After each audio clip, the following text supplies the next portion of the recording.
Circa 100. The period from 1000 to 1200 saw rapid changes both in West and Central Asia and in North India. It were these developments which led to the incursion of the Turks into northern India towards the end of the period. By the end of the 9th century, the Abbasid Caliphate was in decline. Its place was taken by a series of states ruled by Islamized Turks. The Turks had entered the Abbasid Empire during the 9th century as palace guards and mercenary soldiers. Soon they emerged as the kingmakers. As the power of the central government declined, provincial governors started assuming independent status, though for some time the fiction of unity was kept up by the Caliph formally granting the title of Emir al-Umra, commander of commanders, on generals who were able to carve out a separate spheres of authority. These new rulers assumed the title of Emir at first, and of Sultan later on. The continuous incursion of the Turkish tribesmen from Central Asia, the mercenary character of the Turkish soldiers who were prepared to switch loyalties and abandon an unsuccessful ruler without much thought, the strife between different Muslim sects and between different regions made the period a restless one. Empires and states rose and fell in rapid succession. In this situation, only a bold warrior and leader of men, a person who was as adept in warfare as in withstanding intrigues, could come to the surface. 1138. 5. Of conflict. 100-1200. The Turkish tribesmen brought with them the habit of ruthless plunder. Their main mode of warfare consisted of rapid advance and retreat, lightning raids, and attacking anybody of stragglers. They could do this both because of the excellent quality of their horses and their hardy hood, so that they could cover incredible distances on horseback. Meanwhile, the breakup of the Gujarat-Pratihara Empire led to a phase of political uncertainty in North India, and a new phase of struggle for domination. As a result, little attention was paid to the emergence of an aggressive, expansionist Turkish state on the northwestern border of India. The Ghaznavids. Towards the end of the 9th century, Transoxiana, Khorasan and parts of Iran were being ruled by the Samanids, who were Iranians by descent. The Samanids had to battle continually with the Turkish tribesmen on their northern and 1 eastern frontiers. It was during this struggle that a new type of soldiers, the Ghazi, was born. The battle against the Turks, most of whom were the forces of nature and were heathens in the eyes of the Muslims, was a struggle for one, self-religion, as well as for the safety of the state. Hence, the Ghazi was as much a missionary as a fighter. He acted as a loose auxiliary of the regular amirs, and made up for his pay by plunder. It was 1139. 36. The resourcefulness of the Ghazi and his willingness to undergo great privations for the sake of the cause, which enabled these infant Muslim states to hold their own against the Turks. In course of time, many Turks became Muslims, but the struggle against renewed incursions of the non-Muslim Turkish tribes continued. The Islamized Turkish tribes were to emerge as the greatest defenders and crusaders of Islam. But the love of plunder went side by side with the defense of Islam. Among the Samanid governors was a Turkish slave, Alaptkin, who, in course of time, established an independent kingdom with its capital at Ghazni. The Samanid kingdom soon ended, and the Ghaznavids took over the task of defending the Islamic lands from the Central Asian tribesmen. It was in this context that Mahmud ascended the throne 998-1030 at Ghazni. Mahmud is considered a hero of Islam by medieval Muslim historians because of his stout defense against the Central Asian Turkish tribal invaders. The Ghazi spirit, therefore, further increased during his reign. Secondly, Mahmud was closely associated with the renaissance of the Iranian spirit, which took place during this period. The proud Iranians had never accepted the Arabic language and culture. The Samanid state had also encouraged the Persian language and literature. A high watermark in the Iranian Renaissance was reached with Firdausi's Shahnameh. Firdausi was the poet laureate at the court of Mahmud. He transported the struggle between Iran and Turan to mythical times, and glorified the ancient Iranian heroes. There was a resurgence of Iranian patriotism, and Persian language and culture now became the language and culture of the Ghaznavid Empire, so much so Mahmud himself claimed descent from the Iranian legendary king, Afrasiab. Thus, the Turks began not only Islamized but 1139. 36. The resourcefulness of the Ghazi and his willingness to undergo great privations for the sake of the cause, which enabled these infant Muslim states to hold their own against the Turks.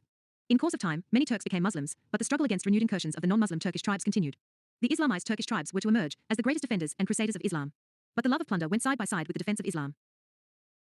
Among the Samanid governors was a Turkish slave, Alaptkin, who, in course of time, established an independent kingdom with its capital at Ghazni. The Samanid kingdom soon ended, and the Ghaznavids took over the task of defending the Islamic lands from the Central Asian tribesmen. It was in this context that Mahmud ascended the throne 998-1030 at Ghazni. Mahmud is considered a hero of Islam by medieval Muslim historians because of his stout defense against the Central Asian Turkish tribal invaders.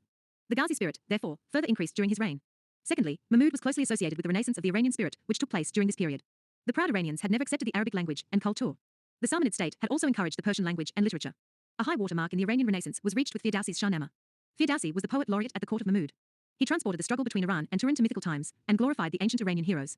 There was a resurgence of Iranian patriotism, and Persian language and culture now became the language and culture of the Ghaznavid Empire, so much so Mahmud himself claimed descent from the Iranian legendary king, Afrasiab. Thus, the Turks began not only Islamized but 1140. The age of conflict. Cavalry charge of Mahmud's mounted archers carried the day. For all practical purposes, the Punjab now passed into the hands of the Ghaznavids, where the Shohi kings were allowed to rule over some portions of their former empire as vassals, and continued till 1020. Multan was also subdued following the Battle of Waihind. The subsequent raids of Mahmud into India were aimed at plundering the rich temples and cities of northern India in order to continue his struggle against his enemies in Central Asia. He also did not want to give time to the princes in India to regroup and to combine against him. Mahmud's raids into India alternated with battles in Central Asia. For his plundering raids into India, the Ghazis came handy to him. Mahmud also posed as a great, but Shikan or destroyer of the images for the glory of Islam. From the Punjab, Mahmud raided Nagarkot in the Punjab hills and Thanesar near Delhi. His most daring raids, however, were against Kanauj in 1018 and against Somnath in Gujarat in 1025. In the campaign against Kanauj, he sacked and plundered both Mathura and Kanauj, and returned via Ka Linjar in Bundelkhand loaded with fabulous riches. He was able to do all this with impunity due to the fact that no strong state existed in North India at that time. No attempt was made by Mahmud to annex any of these areas. Mahmud marched from Multan across Rajputana in order to raid the fabulously rich temple at Somnath without encountering any serious resistance on the way. This was his last campaign in India outside the Punjab. He died at Ghazni in 1030. It is not correct to dismiss Mahmud as just a raider and plunderer. The Ghaznavid conquest of the Punjab and Multan completely changed the political situation in North India. The Turks had crossed the chain of mountains defending India from the northwest and could make a deeper incursion into the Gangetic heartland at any time. The reason why they were not able to extend there. 1140. 37. Conquest into the area for 150 years is to be found in the rapid changes which took place in Central Asia, as well as in North India during the period. Following the death of Mahmud, a powerful empire, the Seljuk Empire, came into being. The Seljuk Empire included Syria, Iran and Transoxiana, and contended with the Ghaznavids for the control of Khorasan. In a famous battle, Masud, the son of Mahmud, was completely defeated and had to flee to Lahore for refuge. The Ghaznavid Empire now shrunk Ghazni and the Punjab. Although the Ghaznavids continued to make plundering raids into the Gangetic Valley and Rajputana, they were no longer in a position to pose a serious military danger to India. Simultaneously, a number of new states arose in North India which could counter the Ghaznavid raids. The Rajput states. The rise of a new section called the Rajputs and the controversy about their origins have already been mentioned. With the breakup of the Pratihara Empire, a number of Rajput states came into existence in North India. The most important of these were the Gahadavalas of Kanauj, the Paramaras of Malwa, and the Chauhans of Ajmer. There were other smaller dynasties in different parts of the country, such as the Kalachuras in the area around modern Jabalpur, the Chandelas in Bundelkhand, the Chalukyas of Gujarat, the Tomars of Delhi, etc. Bengal remained under the control of the Palas, and later, under the Senas, the Gahadavalas of Kanauj gradually squeezed the Palas out of Bihar and made Banaras a sect-owned capital. Meanwhile, the Chauhans who had established themselves at Ajmer were gradually extending their empire towards Gujarat, as well as towards Delhi and the Punjab. This seems to have brought them into conflict with the Gahadavalas. It were these rivalries which made it impossible for the Rajput rulers to join hands. 1141. 37. Conquest into the area for 150 years is to be found in the rapid changes which took place in Central Asia, as well as in North India during the period. Following the death of Mahmud, a powerful empire, the Seljuk Empire, came into being. The Seljuk Empire included Syria, Iran and Transoxiana, and contended with the Ghaznavids for the control of Khorasan. In a famous battle, Masud, the son of Mahmud, was completely defeated and had to flee to Lahore for refuge. The Ghaznavid Empire now shrunk Ghazni and the Punjab. Although the Ghaznavids continued to make plundering raids into the Gangetic Valley and Rajputana, they were no longer in a position to pose a serious military danger to India. Simultaneously, a number of new states arose in North India which could counter the Ghaznavid raids. The Rajput states. The rise of a new section called the Rajputs and the controversy about their origins have already been mentioned. With the breakup of the Pratihara Empire, a number of Rajput states came into existence in North India. The most important of these were the Gahadavalas of Kanauj, the Paramaras of Malwa, and the Chauhans of Ajmer. There were other smaller dynasties in different parts of the country, such as the Kalachuras in the area around modern Jabalpur, the Chandelas in Bundelkhand, the Chalukyas of Gujarat, the Tomars of Delhi, etc. Bengal remained under the control of the Palas, and later, under the Senas, the Gahadavalas of Kanauj gradually squeezed the Palas out of Bihar and made Banaras a sect-owned capital. Meanwhile, the Chauhans who had established themselves at Ajmer were gradually extending their empire towards Gujarat, as well as towards Delhi and the Punjab. This seems to have brought them into conflict with the Gahadavalas. It were these rivalries which made it impossible for the Rajput rulers to join hands. 1141.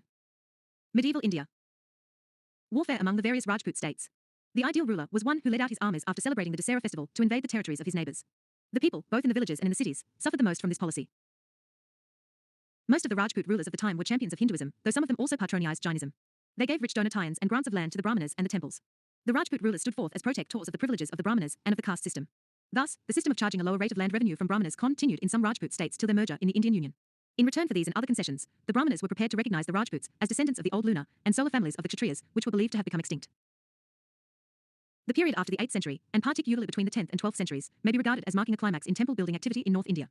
Some of the most magnificent temples that we have today can be traced back to this period. The style of temple construction, which came into prominence, was called the Nagara. Though found almost all over India, the main centers of constructions in this style were in North India and the Deccan.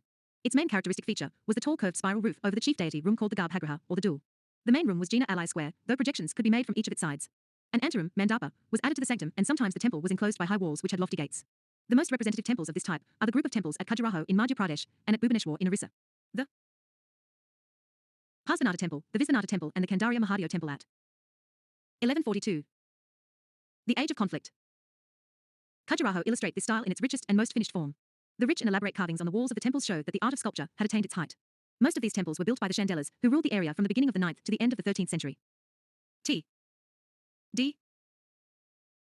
Hesteesosne Visvanacha Temple in Orissa, the most magnificent examples of temple architecture of the time are the Lingaraja Temple, 11th century, and the Sun Temple of Konark, 13th century. The famous Jagannatha Temple at Puri also belongs to this period. A large number of temples were built at various other places in North India. Mathura, E. D. Of N. A. At 1143-39. Banaras, Dawara, Abu, etc. Like the temples in South India, temples in North India also tended to become more and more elaborate. They were the centers of social and cultural life. Some of them, such as the Temple of Somnath, became extremely wealthy. They ruled over many villages and took part in business activities. Splee. Khajuraho. The Rajput rulers also patronized arts and let tours. Many books and plays were written in Sanskrit during the period under their patronage. Vastupala, the famous minister of the Chalukyan ruler Bhima, was a writer and a patron of scholars and the builder of the beautiful Jain temple at Mount Abu. 1143 Sun Temple, Konark. Ujjain and Dhora, the capitals of the Paramara rulers, were another famous center for Sanskrit learning. Many works were written in Apab Ramshah and Prakrit, which represented the Laghuids of the region. The Jain scholars made significant contributions in this direction, the most famous among them being Hemachandra, who wrote both in Sanskrit and Apabramsha.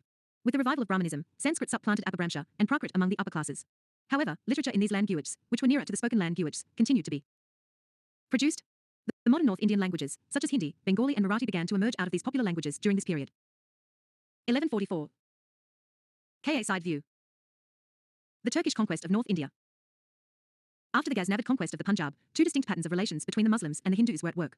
One was the lure for plunder, which resulted in raids into the Gangetic Valley and Rajputana by the success sores of Mahmud. The rulers of the Rajput states put up a stout resistance against these raids and won victories against the Turks on a number of occasions. But the Ghaznavid state was no longer a very powerful state, and the gaining of a number of victories against it in local battles only made the Rajput rulers more complacent. At the second level, Muslim traders were allowed, even welcomed in the country, since they helped. 1144. The Age of Conflict. In strengthening and augmenting India's trade with the Central and West Asian countries, and thus increasing the income of the state, colonies of Muslim traders sprang up in some of the towns in North India. In the wake of these came a number of Muslim religious preachers called the Sufis. The Sufis preached the gospel of love, faith and dedication to the one God. They directed their preachings mainly towards the Muslim settlers, but they influenced some Hindus also. Thus, a process of interaction between Islam and Hindu religion and society was started. Lahore became a center of Arabic and Persian languages and literature. Hindu generals, such as Tilak, commanded the Ghaznavid armies in which Hindu soldiers also were recruited. These two processes might have continued indefinitely, but for another large-scale change in the political situation in Central Asia. Towards the middle of the 12th century, another group of Turkish tribesmen, who were partly Buddhist and partly pagan, shattered the power of the Seljuk Turks. In the vacuum, two new powers rose to prominence, the Khwarezmi Empire based on Iran, and the Ghurid Empire based on Gur in northwest Afghanistan. The Ghurids had started as vassals of Ghazni, but had soon thrown off its yoke. The power of the Ghurids increased under Sultan Alauddin, who earned the title of the world burner Jahansoz, because he ravaged Ghazni and burnt it to the ground in revenge for the treatment that had been meted out to his brothers at Ghazni. The rising power of the Khwarezmi Empire, to the power of one, severely limited the Central Asian ambition of the Ghurids. Khorasan, which was the bone of contention between the two, was soon conquered by Khwarezm Shah. This left no option for the Ghurids, but to look for expansion towards India. One, the governors of Khwarezm, Modem Khiva, had the title of Khwarezm Shah. Their empire is called the Khwarezmi Empire. 1145. 41. In 1173, Shah Abuddin Muhammad, 1173-1206, also known as Muwazzuddin Muhammad bin Sam, ascended the throne at Ghazni, while his elder brother was ruling at Gur. Proceeding by way of the Gomul Pass, Muwazzuddin Muhammad conquered Multan and Uch. In 1178, he attempted to penetrate into Gujarat by marching across the Rajputana desert. But the Gujarat ruler completely routed him in a battle near Mount Abu, and Muwazzuddin Muhammad was lucky in escaping alive. He now realized the necessity of creating a suitable base in the Punjab before venturing upon the conquest of India. Accordingly, he launched a campaign against the Ghaznavid possessions in the Punjab. By 1190, Muwazzuddin Muhammad had conquered Peshawar, Lahore and Sialkot, and was poised for a thrust towards Delhi and the Gangetic Doab. Meanwhile, events had not been standing still in North India. The Chauhan power had been steadily growing. The Chauhan rulers had defeated and killed a large number of Turks who had tried to invade Rajasthan, most probably from the Punjab side, and had captured Delhi, called Dilika, from the Tomars around the middle of the century. The expansion of the Chauhan power towards the Punjab brought them into conflict with the Ghaznavid rulers of the area. While Muwazzuddin Muhammad, called Muhammad Guri in history books, was overrunning Multan and Uch, a young lad, barely 14 years old, ascended the throne at Ajmer. He was Prithviraja, who has been the subject of many legends and stories. The young ruler embarked upon a career of conquest. Overcoming the opposition of his relations, he overran many small states in Rajasthan. He invaded the Bundelkhand area and defeated the Chandela rulers in a battle near Mahoba. It was in this battle that the famous brothers, Alha and Udal, died fighting to save Mahoba. However, Prithviraja did not try to. 1145. 41. In 1173, Shah Abuddin Muhammad, 1173-1206, also known as Muwazzuddin Muhammad bin Sam, ascended the throne at Ghazni, while his elder brother was ruling at Gur. Proceeding by way of the Gomul Pass, Muwazzuddin Muhammad conquered Multan and Uch. In 1178, he attempted to penetrate into Gujarat by marching across the Rajputana desert. But the Gujarat ruler completely routed him in a battle near Mount Abu, and Muwazzuddin Muhammad was lucky in escaping alive. He now realized the necessity of creating a suitable base in the Punjab before venturing upon the conquest of India. Accordingly, he launched a campaign against the Ghaznavid possessions in the Punjab. By 1190, Muwazzuddin Muhammad had conquered Peshawar, Lahore and Sialkot, and was poised for a thrust towards Delhi and the Gangetic Doab. Meanwhile, events had not been standing still in North India. The Chauhan power had been steadily growing.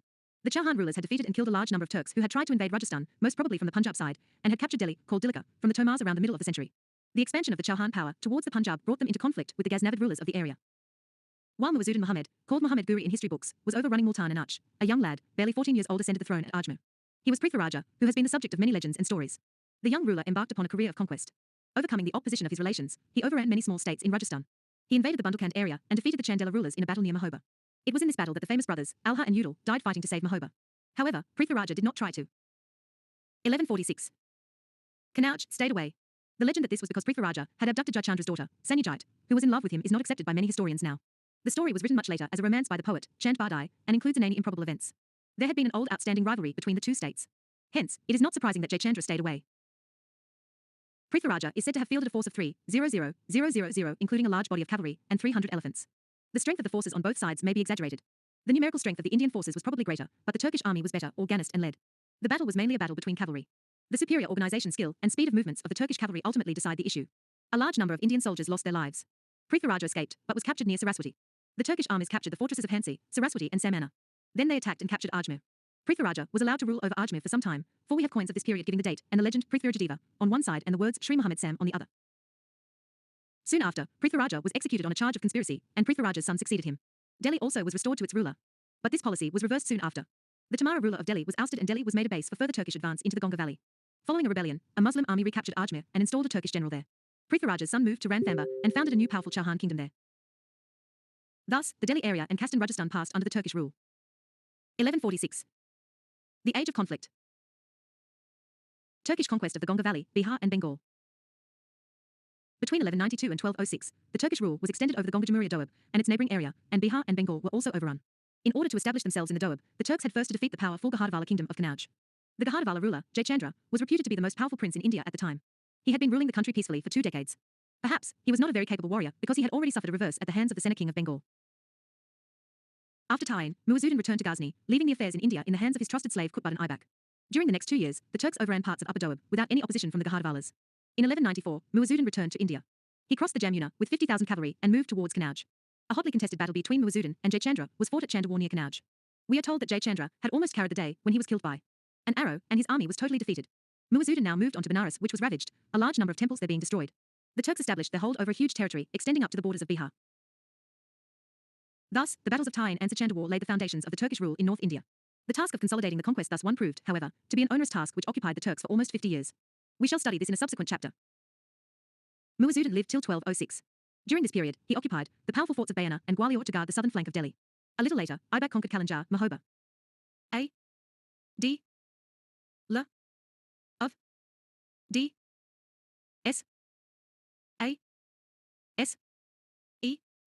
1. 1147-43. And Khajuraho from the Chandela rulers of the area. With their base in the Doab, the Turks launched a series of raids in the neighbouring Arcas. Aibak defeated Bhima II, the ruler of Gujarat, and in Hilwara, and a number of other towns were ravaged and plundered. Though a Muslim governor was appointed to rule the place, he was soon ousted. This showed that the Turks were not yet strong enough to be able to rule over such far-flung areas. The Turks, however, were more successful in the east. A Khalja officer, Bakhtiar Khalja, whose uncle had fought at the Battle of Tayin, had been appointed in charge of some of areas beyond Benares. He had taken advantage of this to make frequent raids into Bihar, which was at the time in the nature of a no-man's land. During these raids, he had attacked and destroyed some of the famous Buddhist monasteries of Bihar, Nalanda and Vikramasila, which had no protector left. He had also accumulated much wealth and gathered many followers around him. During his raids, he also collected information about the routes to Bengal. Bengal was a rich prize because its internal resources and flourishing foreign trade had given it the reputation of being fabulously rich. Making careful preparations, Bakhtiar Khalja marched with an army towards Nadia, the capital of the Sena kings of Bengal. Moving very stealthily, the Khalja chief disguised himself as a horse merchant, and a party of 18 persons entered the Sena capital. He was not detected because Turkish horse merchants had become a common sight in those days. Reaching the palace, Bakhtiar Khalja made a sudden attack and created a great confusion. The Sena ruler Lakshmana Sena had been a noted warrior. However, taken by surprise and thinking that the main Turkish army had arrived, he slipped away by a back door, and I took refuge at Sanagan. The Turkish army must 1148 44 have been near, for they soon arrived and overpowered the garrison. All the wealth of the ruler, including his wives and children, were captured. These events are placed in 1204. Due to the large number and size of the rivers, Bakhtiar Khalja found it difficult to keep hold of Nadia. He, therefore, withdrew and fixed his capital at Lakhnauti in North Bengal. Lakshmana Sena and his successors continued to rule South Bengal from Sanagan. Although Bakhtiar Khalja was formally appointed the governor of Bengal by Muwazzuddin, he virtually ruled it as an independent ruler. But he was not to enjoy his position for long. He foolishly undertook an expedition into the Brahmaputra Valley in Assam, though writers say that he wanted to lead an expedition into Tibet. The Mar rulers of Assam retreated and allowed the Turkish armies to come in as far as they could. At last the tired and exhausted armies found they could advance no further, and decided to retreat. They could find no provisions on the way, and were constantly harassed by the Assamese armies. Tired and weakened by hunger and illness, the Turkish army had to face a battle in which there was a wide river in front and the Assamese army at the back. The Turkish armies suffered a total defeat. Bakhtiar Khalja was able to come back with a few followers, with the help of some mountain tribes. But his health and spirits were broken, and one of his own Amir stabbed him while he was in bed mortally sick. While Aibak and the Turkish and Khalja chief were trying to expand and consolidate the Turkish gains in North India, Muwazzuddin and his brother were trying to expand the Ghurid Empire into Central Asia. The imperialistic ambitions of the Ghurids brought them into headlong conflict with the powerful Khwarezmi Empire. In 1203, Muwazzuddin suffered a disastrous defeat at the hands of the Khwarezmi ruler. This defeat came as a blessing in disguise to the Turks, for they had 1148 M. India to bid goodbye to their Central Asian ambitions and to concentrate their energies exclusively on India. This paved the way for the emergence after some time of a Turkish state based exclusively in India. In the immediate context, however, the defeat of Muwazzuddin emboldened many of his opponents in India to rebel. The Khokars, a warlike tribe in western Punjab, rose and cut off the communications between Lahore and Ghazni. Muwazzuddin led his last campaign in India in 1206 in order to deal with the Khokar rebellion. He resorted to large-scale slaughter of the Khokars and cowed them down. On his way back to Ghazni, he was killed by a Muslim fanatic in belonging to a rival sect. WLT Marco SCEC to TDSL. In T. Muwazzuddin Muhammad bin Sam has often been compared to Mahmud Ghazni. As a warrior, Mahmud Ghazni was more successful than Muwazzuddin, having never suffered a defeat in India or in Central Asia. He also ruled over a large empire outside India. But it has to be kept in mind that Muwazzuddin had to contend with larger and better organized states in India than Mahmud. Though less successful in Central Asia, his political achievements in India were greater. But it was Mahmud's conquest of the Punjab which paved the way for Muwazzuddin's successes in North India. Considering that the conditions facing the two were very different, no useful comparison can be made between the two. The political and military motives of the two in India were also different in important respects. D. B. H. C. A. Neither was really concerned with Islam. Once a ruler submitted, he was allowed to rule over his territories unless, for some other reasons, it was necessary to annex his kingdom in part or whole. Hindu officers and soldiers were used by Muhammad as well as by Muwazzuddin. But neither scrupled to use the slogans of Islam for their purposes and to justify their plunder of Indian cities and temples. 1149. The Age of Conflict. The defeat of the leading states of North India within a short space of about 15 years by the Turkish armies also needs some explanation. It may be stated as an axiom that a country is conquered by another only when it suffers from social and political weaknesses, or becomes economically and militarily backward compared to its neighbors. Recent research shows that the Turks did not have any superior weapons at their disposal as compared to the Indians. The iron stirrup, which had changed the mode of warfare in Europe, as we have noted earlier, had spread in India from the 8th century onwards. The Turkish bows could shoot arrows to a longer distance, but the Indian bows were supposed to be more accurate and more deadly, the arrowheads being generally poisoned. In hand-to-hand combat, the Indian swords were considered to be the best in the world.